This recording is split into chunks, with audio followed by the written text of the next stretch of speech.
हाँ भाई, तो ये है आईएम का महासंग्राम और इस वीडियो में मैं 500 से 5000 के बीच में जितने भी न्यू एंड पॉपुलर आईएम्स निकले हैं उन सबको कवर करूंगी। पुराने जितने आईएम्स है भाई उनको अगर आपको देखना है तो इस वीडियो के बाद आप पूरी जो प्लेलिस्ट बनी हुई है वो देख सकते हैं। सबसे कॉमन क्वेश्चन 500 में क्या लेना है, मैं कहूंगी कि 500 में कुछ भी अच्छा नहीं है, 200 और एक्स्ट्रा लगा लो, 700 पे पहुंच जाओ and you can get QKZ AK6 pro. अब इसमें ऐसा क्या खास बात है, इसमें यह है कि ठीक ठाक केबल क्वालिटी, ठीक ठाक डिज़ाइन मिल जाती है। केबल क्वालिटी ऐसी है जो टैंगल हो जाती है, आपको थोड़ा बेस इम्पैक्ट मिल जाता है, वोकल्स काफ़ी क्लीन मिल जाते हैं एंड कानों में ना चुभने वाला ट्रेबल मिल जाता है।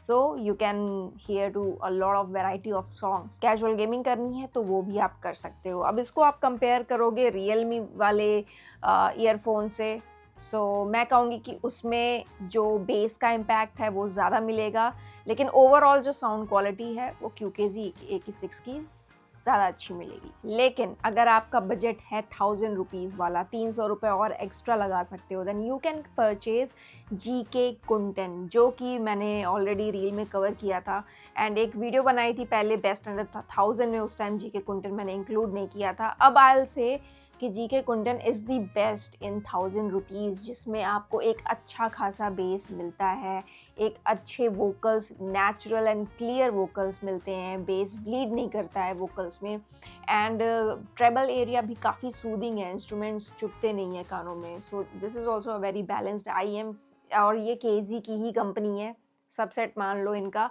एंड केबल क्वालिटी, पैकेजिंग पूरी KZ स्टाइल रहती है इनकी। एंड सिर्फ इतना ही नहीं है, अगर आप 300 और लगा देते हो ना तो वॉल्यूम भी काफ़ी इंक्रीज हो जाती है, फिर आप मूवी भी देखते हो, उसमें भी मज़ा आता है, गेमिंग में थोड़ा और ज़्यादा मज़ा आने लगता है।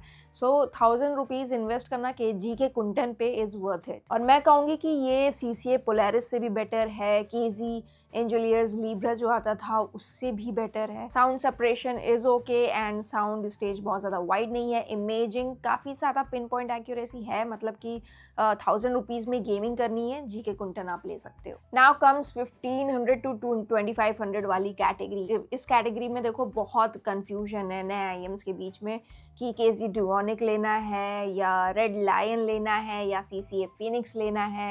एंड एक कैटेगरी अलग है जिनमें डाउट है कि KZ Duonic लेना है या KZ Caster Pro लेना है। लेट मी क्लैरिफाई कि 2000 के अंदर KZ Duonic जो बना है वो KZ Caster Pro का अपग्रेड है। मेरे पास सिल्वर वर्जन है, इसका एक बेस वर्जन भी आता है, लेकिन बेस वर्जन में जो बस बेस वालों को ही पसंद आएगा। आई थिंक ओवरऑल जो मिड रेंज को भी एंड हाई फ्रीक्वेंसी को भी ज़्यादा रिस्पेक्ट देते हैं उनको नहीं पसंद आने वाला है।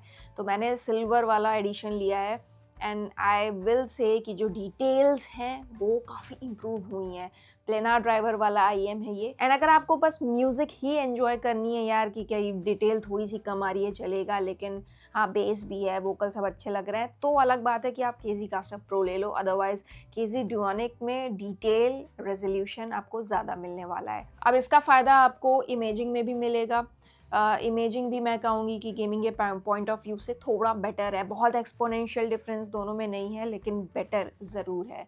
नाउ KZ Duonic क्योंकि दोनों में बेटर है, तो अब मैं बता दूं कि Duonic लेना है, रेड लायन लेना है या फिर CCA Phoenix लेना है। नाउ इन तीनों को ही मैंने ट्राई कर रखा है काफ़ी टाइम से एंड CCA Phoenix मेरे पास टाइप C वर्जन है, ठीक है। बाकी दोनों मेरे पास 3.5 mm वर्जन है। नाउ रेड लायन बहुत ही ज़्यादा पॉपुलर है, लेकिन ऐसा नहीं है कि बिल्कुल अनडिस्प्यूटेड विनर है।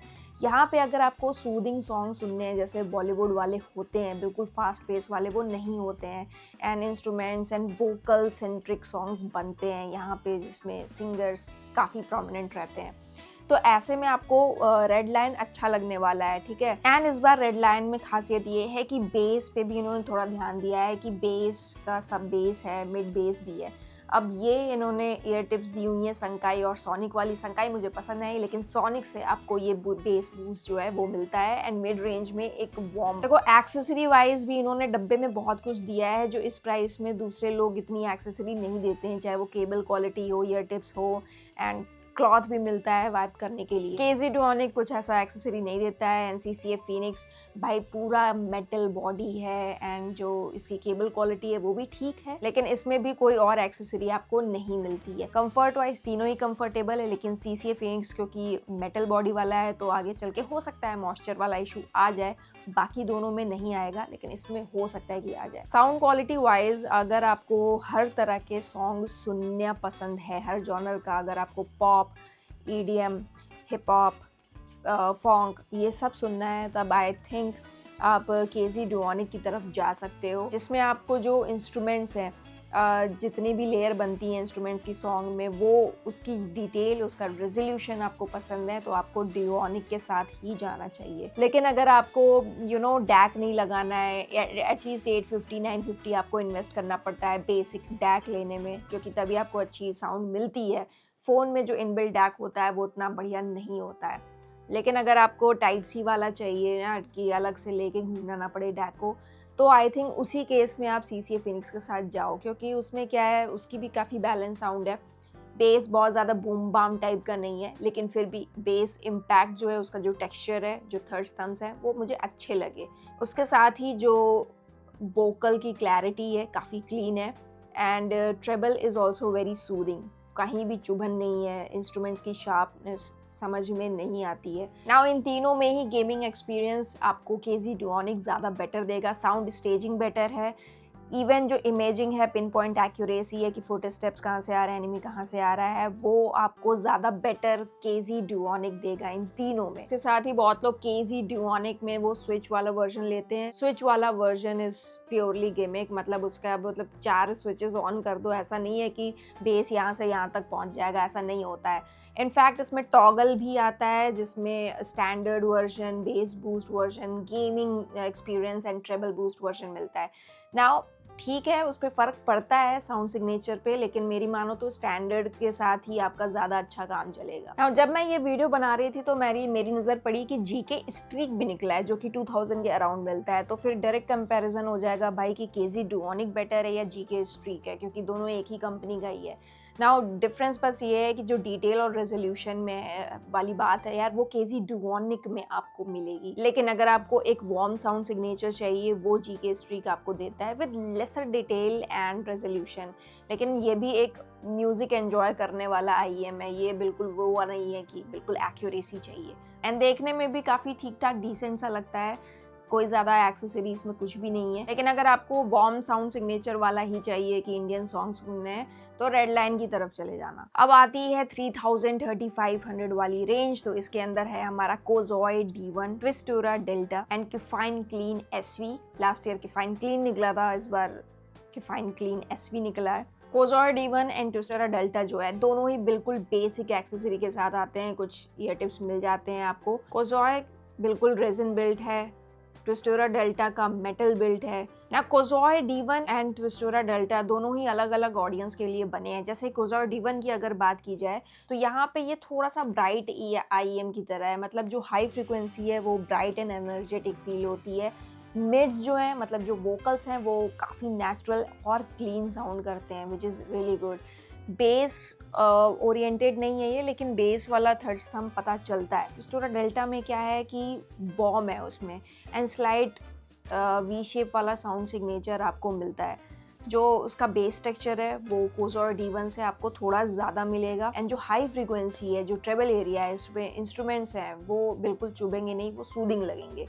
नाउ ऐसा बनाने के चक्कर में इन्होंने क्या किया है कि जो डिटेल एंड रेजोल्यूशन है वो आपको कोजॉय D1 से कम मिलती है। साउंड स्टेज आपको उतनी वाइड नहीं मिलती जो कोजॉय D1 में मिलती है, एंड कोजॉय D1 की जो साउंड स्टेज है वो रियली में अच्छी है। जो उसकी इमेजिंग है वो भी अच्छी है, पिन पॉइंट एक्यूरेसी के साथ मिलता है, तो गेमिंग में भी वो कोजॉय D1 आपको ज़्यादा बेटर मिलेगा। तो मैं ये कहूँगी कि अगर आपको sound stage, sound separation and gaming ज़्यादा करनी है और hip hop, pop, EDM type के सॉन्ग सुनने हैं, तो कोजॉय D1 में आप ज़्यादा एंजॉय करोगे। एंड अगर आपको कैजुअल गेमिंग करनी है एंड रिलैक्स टोन वाली म्यूज़िक सुननी है देन आपको टेस्टोरा डेल्टा ज़्यादा पसंद आएगा। एंड अगर आपको फटीग भी नहीं चाहिए कानों में ना लंबे टाइम तक, अगर आप शार्प इंस्ट्रूमेंट्स वाले सेंसिटिव पर्सन हो तब भी डेल्टा आपके लिए सही रहेगा। नाउ इन सब के अलावा जो थोड़ा सा प्राइस बढ़ के 3500 के थोड़ा सा ऊपर की फाइन क्लीन SV लॉन्च हुआ है और इस बार यहाँ पे 3 इंटरचेंजेबल नोजल्स है। एक तो स्टैंडर्ड के साथ आता ही है, एक ब्लैक नोजल के साथ आता है जो आपका बेस बढ़ाएगा एंड एक गोल्ड नोजल के साथ आता है जो आपका ट्रेबल बूस्ट करेगा। नाउ गिमिक नहीं है, सच में अच्छा खासा बूस्ट होता है, लेकिन बेस वाले में बेस इतना ज़्यादा हो जाता है कि बाकी कुछ उतना है नहीं। लेकिन जो स्टैंडर्ड वर्जन के साथ आता है वो अच्छा है, उसके साथ आप जा सकते हो। नाउ किफ़ाइन क्लीन SV और किफ़ाइन क्लीन में डिफरेंस इतना है कि किफ़ाइन क्लीन थोड़ा म्यूज़िक ओरिएंटेड वाला था and Kefine Klean SV technical detail oriented वाला है। मतलब ये है कि जो इसका डिटेल एंड रेजोल्यूशन है, जो साउंड सेपरेशन है वो बेटर हो रहा है, लेकिन इसका मतलब ये नहीं है कि साउंड स्टेज और वाइड हो रही है। In fact imaging point of view से भी मैं कहूँगी कि बहुत ज़्यादा डिफरेंस नहीं है किफ़ाइन क्लीन और किफ़ाइन SV में। किफ़ाइन क्लीन थोड़ा मैं कहूँगी कानों के लिए सूदिंग है, म्यूज़िक लवर्स के लिए, एंड जिन्हें डिटेल वगैरह पसंद है वो SV की तरफ जा सकते हैं। आई थिंक अगर आपको इमेजिंग साउंड स्टेज से मतलब है तो आप लेसर प्राइस पे कोजॉय D1 के साथ जा सकते हो, लेकिन आपको बस सॉन्ग्स एंजॉय करने हैं देन आई थिंक आप किफ़ाइन क्लीन ले सकते हो। और अब हमारा आता है 5000 वाली कैटेगरी जिसके अंदर है Kiwi Ears Chorus, Kiwi Ears Cadenza 2, KZ game hunter और इसमें हम लोग ट्रूथ हियर ज़ीरो रेड की भी बात करेंगे क्योंकि 5000 में हमारा OG IEM है। कैडेंजा 2 और KZ ईयर्स कोरस को हम लोग कंपेयर कर लेते हैं, दोनों ही काफ़ी बढ़िया डिज़ाइन के साथ आते हैं। मतलब मुझे तो दोनों की ही डिज़ाइन बहुत पसंद आई, लेकिन कानों में लॉन्गर ड्यूरेशन तक अगर आपको पहन के रखना है देन आई थिंक कोरस आपके लिए बेस्ट रहेगा। बहुत ज़्यादा लाइट वेट है जबकि जो इसकी फेस प्लेट है वो मेटल वाली है। एंड अगर आपके छोटे कान है ना तो किवी ईयर्स कोरस आपके लिए ज़्यादा बेटर रहेगा। कैडेंजा ज़्यादा टाइम लगाओगे तो फिर दर्द देने लगेगा, ठीक है। एंड एक्सेसरी ऐसा कुछ नहीं है कि आपको बहुत ज़्यादा मिल रहा है। वायर जो केबल क्वालिटी है हाँ कैडेंजा 2 की थोड़ी ज़्यादा बेटर है। तो अगर आपको बेस ज़्यादा चाहिए, सब बेस रंबल चाहिए देन आई थिंक कोरस आपके लिए बेटर रहेगा कैडेंजा 2 से ज़्यादा। उसमें सब बेस रंबल काफ़ी ज़्यादा प्रोमिनेंट है, मिड बेस का थर्ड स्तंभ फील होता है, कैडेंजा 2 में भी है, लेकिन उसका जो इम्पैक्ट है थोड़ा सा कम है।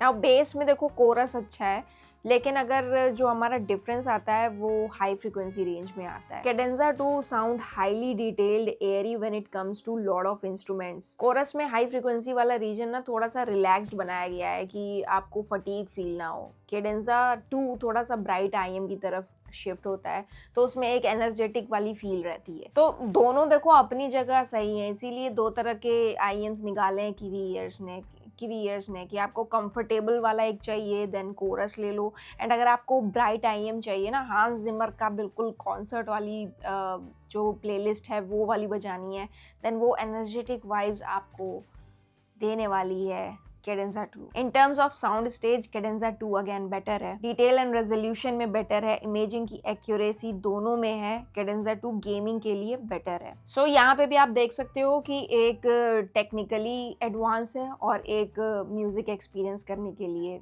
दिया गया है। सो यहाँ पे भी आपको अपनी चॉइस बनानी पड़ेगी कि कौन सा आपको चाहिए। नाउ इन दोनों को ही अगर मैं ट्रूथ हियर ज़ीरो रेड से कंपेयर करूँ देन आई थिंक मैं ट्रूथ हियर ज़ीरो रेड की तरफ जाना ज़्यादा पसंद करूँगी, जिसमें गेमिंग ऑफ कोर्स मेरी अच्छी हो जा रही है। वहाँ पे 10 ओम इम्पिडेंस भी मिलता है जिससे बेस और बूस्ट हो जाता है, लेकिन हमारा मिड्स में वो ब्लीड नहीं करता है। इवन जो हमारा ट्रेबल एरिया है वो भी थोड़ी सूदिंग है, ब्राइट नहीं है, तो कानों में चुभन नहीं होती है। ओवरऑल मैं कहूँगी कि 5000 में अभी भी अगर लगाना चाहूँ तो किवी ईयर्स पे नहीं लगाऊंगी। अब इसमें हमारा 4th IEM है, KZ ने निकाला है, गेमर हंटर फैंटम भाई। और इसमें मैं कहूँगी कि देखो केबल क्वालिटी तो वही वाली है जो सस्ते और बजट वाले KZ में आती है। एक्सेसरी के नाम पे इन्होंने कुछ नहीं दिया है, थोड़ी ईयर टिप्स दे दी है। एंड जो डिज़ाइन है वो न्यू नहीं है, आपने पहले भी ये देखा होगा कि थोड़ा सा हैवी फील तो देखो ज़रूर होता है। अब ये बनाया गया है टोटली गेमिंग के लिए, साउंड स्टेज अच्छी है, इमेजिंग ऑन पॉइंट है, एंड जो साउंड सेपरेशन है वो भी अच्छा है। गेमिंग के टाइम फुटस्टेप की क्लैरिटी बहुत अच्छी है। कॉम्पिटिटिव गेमिंग के लिए ऐसा ये लोग क्लेम भी करते हैं और मुझे भी लगता है कि कॉम्पिटिटिव गेमिंग के लिए काफ़ी सही IEM है ये। लेकिन जहाँ तक म्यूज़िक की बात है, ऐसा नहीं है कि आपको 5000 रुपीज़ वाली जो मिल रही है साउंड क्वालिटी, वैसा नहीं है। तो अगर आपको 5000 में साउंड क्वालिटी भी चाहिए, देन आई थिंक आप ट्रुथ ईयर की तरफ जाना। लेकिन अगर आपको गेमिंग ज़्यादा प्रायोरिटी पे रखना है, देन आप हंटर की तरफ जा सकते हो। सो ये थी वीडियो एंड मैंने कोशिश की कि जो भी नए पॉपुलर IEM है उनको मैं कवर कर दूं और बताऊं कि क्या डिफरेंस है। कोई भी IEM ख़राब नहीं होता है, वो हो सकता है किसी दूसरी ऑडियंस के लिए बेटर हो, आपके लिए बेटर ना हो। सो मैंने कोशिश की है कि मैं इस डिफरेंस को बता पाऊँ आपको and let's see next time क्या वीडियो मैं लेके आती हूँ। Till then bye bye.